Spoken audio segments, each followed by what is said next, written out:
Bonjour à tous et bienvenue, j'espère que vous allez bien. Aujourd'hui, je vais réaliser une brioche au potiron. Donc voici les éléments dont je vais avoir besoin pour la réaliser. Donc la farine, la purée de potiron. Je vais utiliser un œuf dont le blanc sera intégré directement dans la préparation et le jaune pour la coloration à la fin.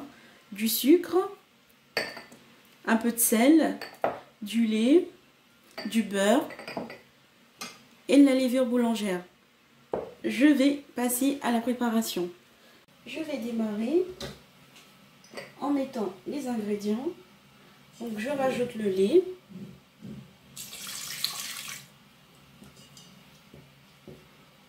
le blanc,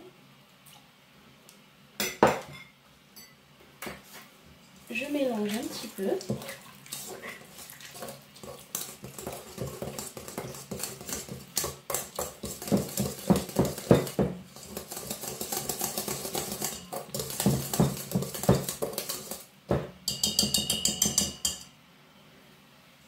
Voici la purée comment elle est.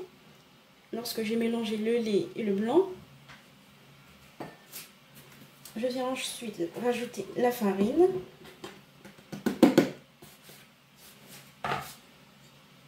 le sucre, le sel,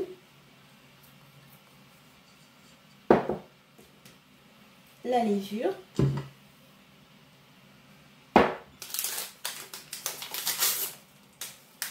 et le sucre vanillé. Et je vais passer tout ça au robot.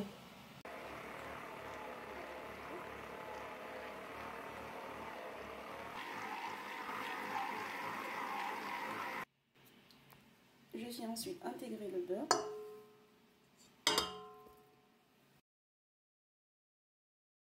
Voici la pâte une fois pétrie. Je viens couvrir d'un torchon et je laisse reposer tranquillement. Donc voici la pâte après 1 heure au repos. Donc j'ai fariné un petit peu pour la faire sortir et je vais façonner les brioches.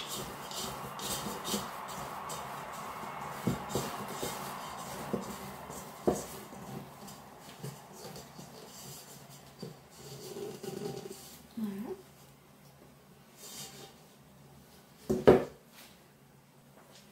Donc je ne vais pas la travailler beaucoup.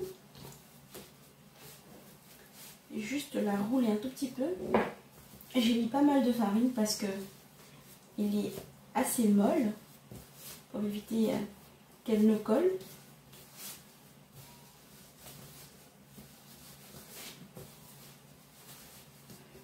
Et je vais couper.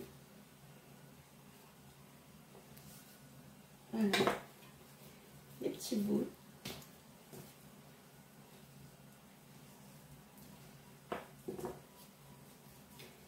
Elle est très très molle.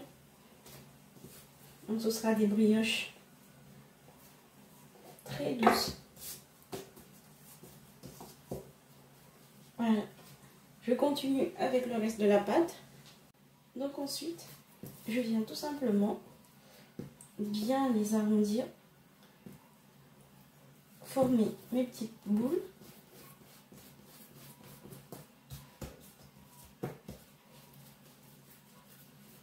Voilà, comme ça. Et les déposer dans le plateau pour le four, tout simplement.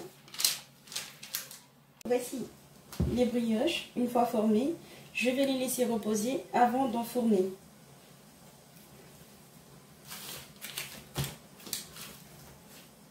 Voici les brioches. Une fois bien reposées, je vais venir badigeonner de jaune d'œuf avec un peu de lait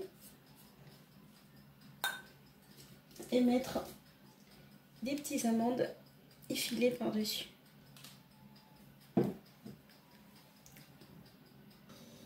Je vais maintenant enfourner à 180 degrés.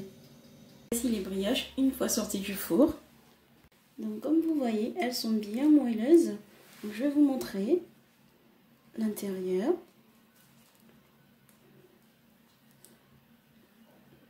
Voilà ce que ça donne avec une belle couleur orangée.